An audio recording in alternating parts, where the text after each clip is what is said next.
morning students. Today we get study chapter number 5th, contemporary South Asia. Now what is South Asia? South Asia होता क्या और इसमें क्या हुआ था? What are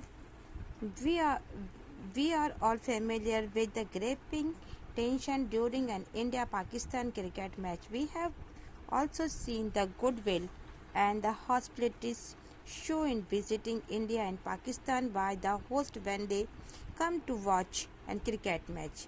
This is a symbol of the large pattern of the South Asia affair. Ours is a region where is a rivalry and goodwill, hope and despair,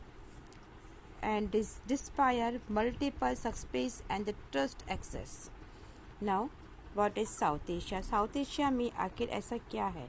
तो south Asia में आप इंडिया एंड पाकिस्तान के बारे में हम पढ़ेंगे. तो we are familiar, हमें मालूम है साउथ एशिया के बारे में और हम इसके बारे में पहले से ही जानते हैं और इससे हम बहुत अधिक फैमिलियर भी हैं.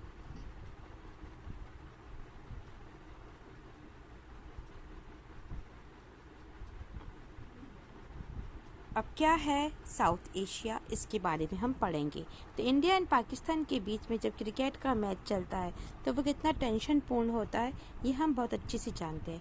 और हमने ये देखा है कि क्रिकेट का मैच देखने के लिए इंडिया एंड पाकिस्तान के जितने भी फैंस हैं एक दूसरे की कंट्री में जाते हैं और उसका बहुत अधिक से रेस्पेक्ट भी किया जाता है. जब एक दूसरे कंट्री में जाते हैं तो उनका आदर सत्कार होता है, गर्म जोशी से इनकी मेज़बानी भी की जाती है. और अभी हाल ही में जिस समय साउथ एशियाई मामले का भी है तो यह एक ऐसा क्षेत्र है जहां पर हमने goodwill and hope and goodwill, rivalry and despair, multi and suspicion and the trust access को देखा था, जहाँ पर सद्भाव, शत्रुता, आशा, निराशा और पारस्परिक शंका और विश्वास एक साथ साथ बसते हैं. Let us begin by the asking an elementary question: What is South Asian? अब शुरुआती में हम फिर उन्हीं क्वेश्चंस को करते हैं कि साउथ एशियन आखिर है क्या. The expert of the south Asian usually include the following countries: Bangladesh, Bhutan, Nepal, Maldives, Nepal, Pakistan and Sri Lanka. इन सभी की भूटान, भारत, मालदीव, नेपाल, पाकिस्तान और बांग्लादेश एंड श्रीलंका, इन सब से ही मिलकर बना है हमारा South Asia. The mighty Himalayas in the north and the west in Indian Ocean, जिसकी ऊपर नॉर्थ में हिमालय है और नीचे की तरफ इंडियन ओशन है. And the Arabian sea as the bay of Bengal in the south and west east respectively provide a natural insulation of the region. और इस रीजन में हमें अरेबियन ओशन और बे ऑफ बंगाल साउथ और ईस्ट के अंदर भी दिखाई पड़ते हैं जो कि इंडिया को हमें प्रोटेक्शन प्रोवाइड करता है. Which large responsibility for the linguistic, social and culture disintegration of the subcontinent. The boundary of the region are not as clear in the east and west as they are in the north and the south. Afghanistan and Myanmar are often included in discussion of the region as a whole, and China is an important player but is not considered to be a part of the region. In this chapter we shall use South Asian to mean the 7 countries mentioned above. Thus defined it, South Asia is standard for diversity in every sense, and yet the constitutions one geopolitical space the various countries in South Asia. Now शुरुआत में हमने देखा ये कुछ ऐसे questions है कि south Asia आखिर है क्या. तो साउथ एशिया बांग्लादेश, भूटान, नेपाल, भारत, पाकिस्तान और श्रीलंका, इनसे मिलकर के बना है.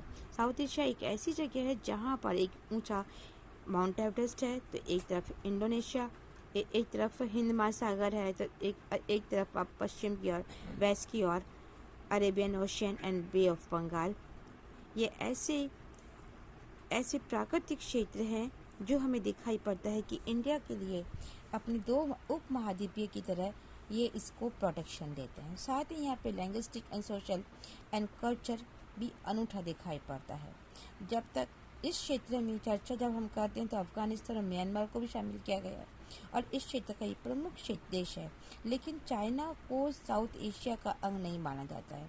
इस चैप्टर में हम साउथ एशिया में केवल उपयुक्त 7 कंट्रीज के बारे में ही रीड करेंगे और उसको ही हम यहाँ पे डिफाइन करेंगे, क्योंकि इनको डिफाइन करेंगे क्योंकि एशिया हर अर्थ में विविधताओं से भरा पूरा एक इलाका है, फिर भी पॉलिटिकल क्षेत्र में इसका डिफरेंट शेड हमें दिखाई पड़ता है।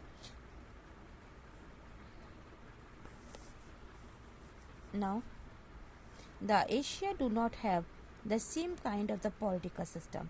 अब एशिया जो है इसमें सेम तरह का इसी प्रकार का एक पॉलिटिकल सिस्टम दिखता है, despite many problem and the limitation, जिसकी अपनी प्रॉब्लम है और इसकी एक लिमिटेशन भी हमें दिखाई पड़ती है। Sri Lanka and India have successfully operate a democratic system since their independence from the British. You will study more about the evolution of democracy in India in the textbook that dealt with the politics in India since independence. It is of course possible to point out many limitations of Indian democracy, but we have to remember the fact that India has remained a democracy throughout its extent as an independent country. The same is true of Sri Lanka.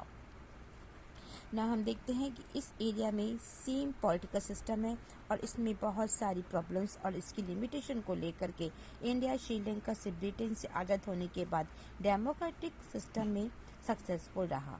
India में democracy के development के बारे में हमने अपनी book में पढ़ा है और इस बुक में हमने इंडिपेंडेंट के बारे में और उन दिनों के बारे में भी इंडिया की क्या पॉलिटिक्स थी इसके बारे में भी हमने पढ़ाई की है।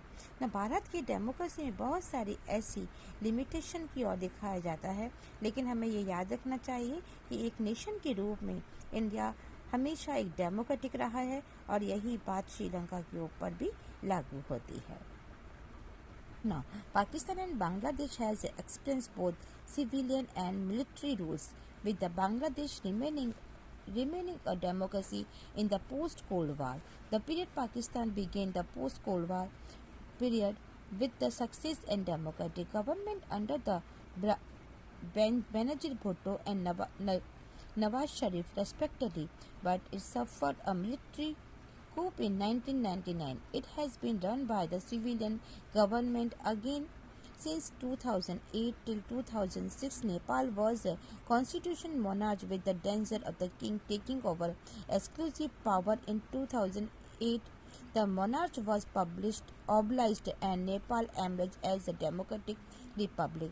From the experience of the Bangladesh and Nepal, we can see the democracy is becoming an accepted norms in the entire region of South Asia.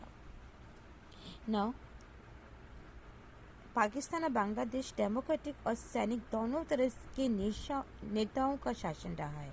तो कोल्ड वॉर के बाद के सालों बांग्लादेश में डेमोक्रेसी स्टेबलाइज हुई। पाकिस्तान में भी कोल्ड वॉर के बाद के सालों में लगातार दो डेकास तक डेमोक्रेसी गवर्नमेंट बनी। पहली बार बेनजीर भुट्टो और सेकंड बार नवाज शरीफ की लीडरशिप में ये कायम रही। लेकिन इसके बाद 1999 में पाकिस्तान ने सैनिक तख्ता पलट हुआ और 2008 से फिर से यहाँ पे डेमोक्रेटिक रूल्स बना और 2006 में नेपाल में भी संवैधानिक मोनार्च था और इस बात का खतरा बना हुआ था कि राजा अपने हाथ में एग्जीक्यूटिव की सारी पावर ले लेगा और 2008 में ही राजतंत्र को ख़त्म किया गया और नेपाल में एक डेमोक्रेटिक रिपब्लिक के रूप में उभरा। बांग्लादेश और नेपाल के एक्सपीरियंस के आधार पर हम कह सकते हैं कि साउथ एशिया में डेमोक्रेसी एक स्वीकृत मूल्य बन चला